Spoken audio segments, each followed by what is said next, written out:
Hey guys, how's it going? It's Brady from Late Weather Forecast, and tonight we are doing a video on Tropical Storm Hanna, which is soon to be Hurricane Hanna. Is looking very interesting tonight on the radar. Um, we've had first time in a little bit we've had a clear radar image of a hurricane, or a future hurricane coming in, but it looks very impressive, and it has looked impressive for over a day now, and it is certainly making a name for itself, with no question, for Texas. So, I mean, we just look at it. I stop and pause now, take a look at some of these velocity readings being picked up here. Again, this is a loft as well. This isn't exactly quite at the surface. So, but I mean, we're getting hurricane winds already, a little bit above the surface. So we definitely have an incoming hurricane on our hands. I think I can say that with some confidence. That's just an anomaly. But I mean, you can see how it's shaping up. It's quite beautiful to look at. Even though it's just, this is what we only have so far. Hanna is definitely going to make its name for itself in it as the earliest H named storm ever. So, this is its track. Play it out right here. Actually, I'm gonna go. Yes. This is its track. Something like this, and not even like that. Something like this. I mean, this is track. I mean, I think it's just a due west track. I think that's all it is right now. So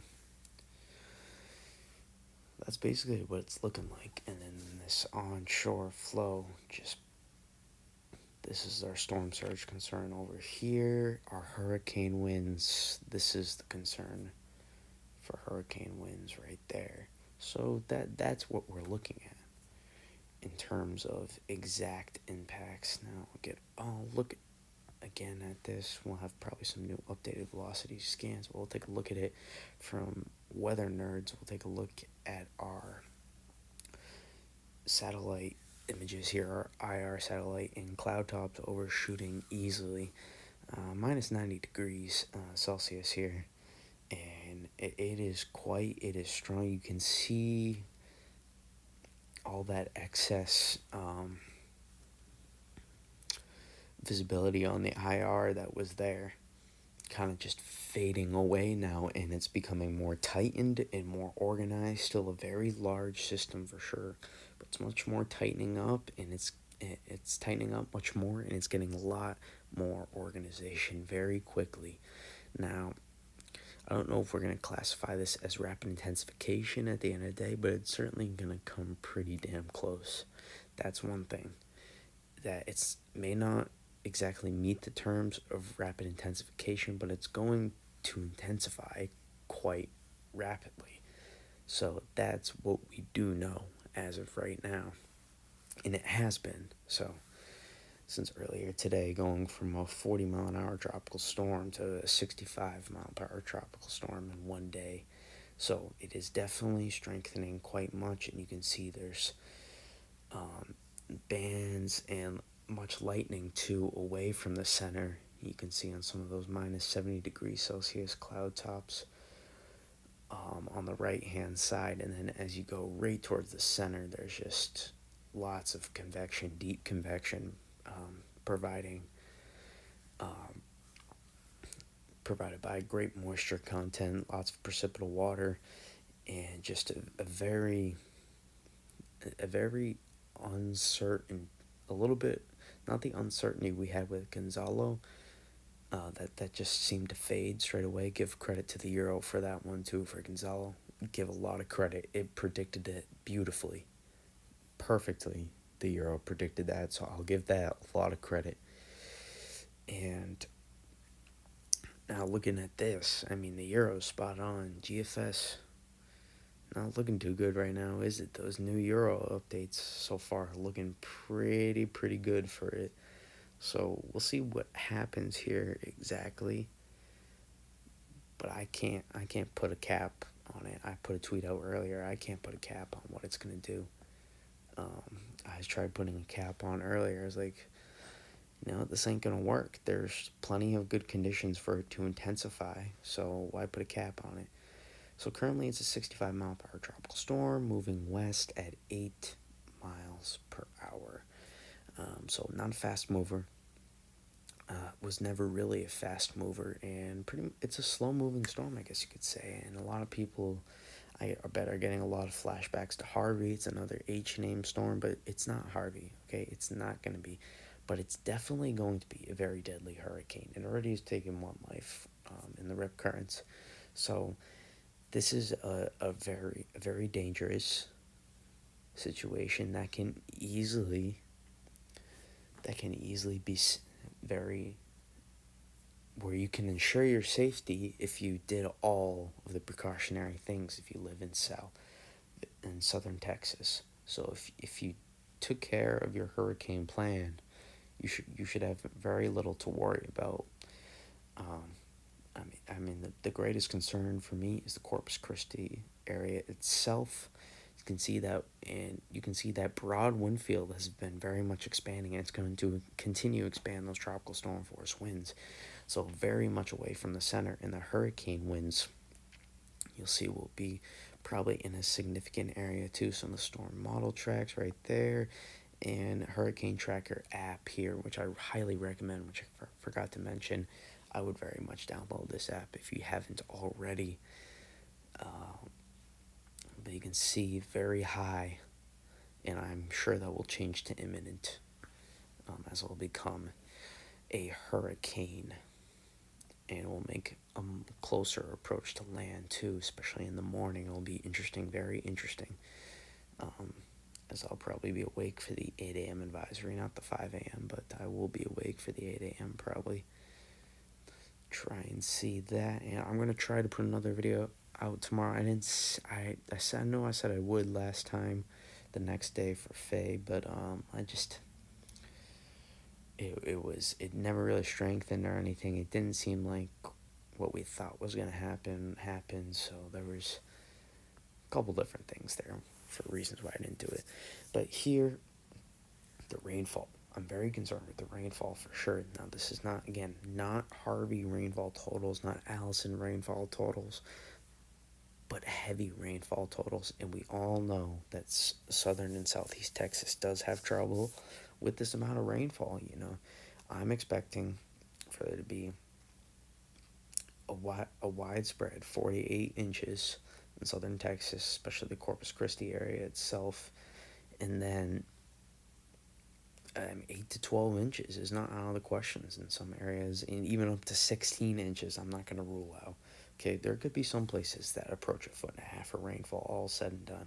I'm not going to rule it out. Now, that seems a bit absurd, given it says around 12 inches is around the maximum, but we've seen it very many times with tropical systems exceed that. Here are sea surface temperatures. You can see 30 degrees Celsius out there in the Gulf. Plenty warm for sure, and especially across the East Coast. Take a look at those sea surface temperatures. This is not spelling out good for hurricane season. It's only getting started. The MDR is certainly getting warmer, and there's nothing that's going to hold back hurricanes from developing at this point on. So I think we've started the active part of hurricane season, possibly so a little bit earlier than we wanted. I guess we've been going really nonstop. We never really had a break, really. We had some North Atlantic activity even when we thought there was a break. So it's been very active, even though there hasn't been a lot of accumulated cyclonic energy yet. So we'll continue to see that rise, I bet, with Gonzalo sitting on a 65 mile per hour tropical storm. That's at that for like 2 days. So we definitely got some ACE there. And then we'll definitely get some from Hanna. So you can see in depth more of the Weather Prediction Center in their rainfall forecast, putting around 10 inches right on the edge of the coast there of Texas. And likely flash flooding potential, or yes, likely, very likely actually. And they're putting a moderate on it. 20% risk is probably higher than that. But for most areas, and storm surge, yes, I'm going to put around 3 to 6 feet of storm surge for areas. Peak storm surge. And then 1 to 3 feet of storm surge from High Island to Rio Grande. So that is where storm surge area we're looking at for. And then again, the highest storm surge around 3 to 6 feet around Baffin Bay, Corpus Christi Bay, Capano Bay, Aransas Bay, San Antonio Bay, and Matagorda Bay. Those are the areas we're looking at for potentially as much as 3 to 6 feet of peak storm surge. Cannot be ruled out. I'm going to try and go quicker here now. Models, I'm going to skip through that because they're having trouble with that. Yeah, I'm going to skip through all of this because they're just very much having trouble. Microwave imagery be fun to look at. You can see the evolution over the last couple days. Look at this really evolve here. And some of the last frames you're going to notice. Yeah, watch it take off now. Bingo. Solid, very solid microwave imagery, sorry. I almost said energy. But a very cool thing to look at here. Incredible. Very incredible. And here's wind shear. Yep. Nothing to deal with there. So no wind shear to cause it to weaken. Obviously, once it gets in land, it's going to be more than wind shear. Just the landfall itself. And this is wind shear tendency again, but I mean, I can look there. There's no wind shear there. So that's not of concern for the storm. And you can tell why Hanna didn't develop, because you can see 40 and 30 knot wind shear to the east of it. So once it finally got out of the wind shear, it was able to really take off and strengthen.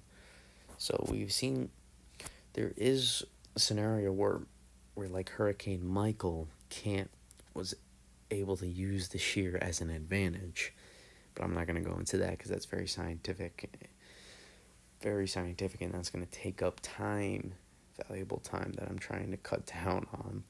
And you can see that vorticity image, very, very impressive. Hurricane-like vorticity right there. That is what a hurricane looks like on the vorticity image for sure.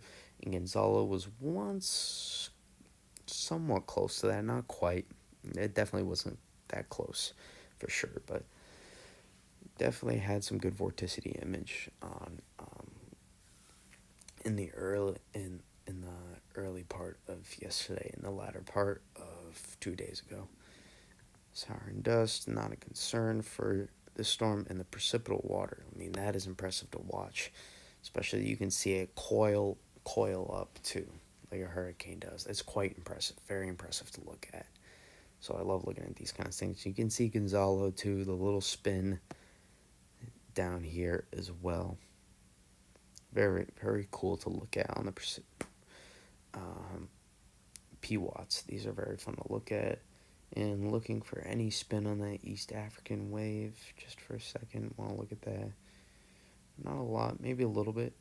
Not a ton though. So definitely nothing, no tropical characteristics quite yet. But definitely Hanna is looking very impressive tonight, and like a very, very dangerous situation for many of the Texas folks. Again, only dangerous if you didn't take if you didn't prep. That's just that simple. If you didn't prep, then it's a dangerous situation. As long as you prepped, you should be fine. Okay, this is not going to be a major Cat 3 like Douglas was, or a Cat 4 even at strength 2. Okay, this is going to be a Cat 2 likely at most. Okay, so I don't want to put a cap on it, but I find it very hard to believe it gets to over 100 miles per hour, which even then, that's still a really powerful hurricane. But I'm gonna estimate maybe an 85 mile per hour hurricane, maybe somewhere in that range. My range was around 75 to 95 miles per hour. Just to give a little bit broader a range because it's hard to forecast exactly how strong these intensifying hurricanes will get to. And I'll refresh this. And I mean, it's looking very, very impressive tonight. And we'll go back to the radar. You can see it even moving a little bit there. Strong. This one's going to be strong. Take a look at the Corpus Christi radar, see if we can get any different velocity scans there. It doesn't look as impressive. We don't get as much precip from the Houston radar. We definitely get some strong winds, though. This thing is definitely intensifying, and it's got time. And it's definitely cutting southwest, it looks. So an area like Brownsville, too, is going to have to watch out for some strong and gusty conditions for sure as well. Take a look at this here. Yes, very, very strong wind. Very, very strong. So that's just going to about do it. I'll play the loop through for the entertainment. But that's the situation we got on our hands right now. Hurricane Hanna is what this will be for now. Tropical Storm Hanna at the moment. Almost certain that it will be Hurricane Hanna, as there's nothing really to not let this thing intensify, getting better organized, tightening up, and just going to keep strengthening until landfall. So that's what we're looking at tonight, folks. Pray for my folks in Texas. And hopefully all goes safe. Again, Corpus Christi is going to be on the not-so-good side of this storm. We'll take the brunt of this right side, the onshore flow for sure. And we'll take a good amount of the storm surge as well. So that's what we're looking at right now. All right. Peace out. And hopefully I'll try and talk to you guys tomorrow. See you.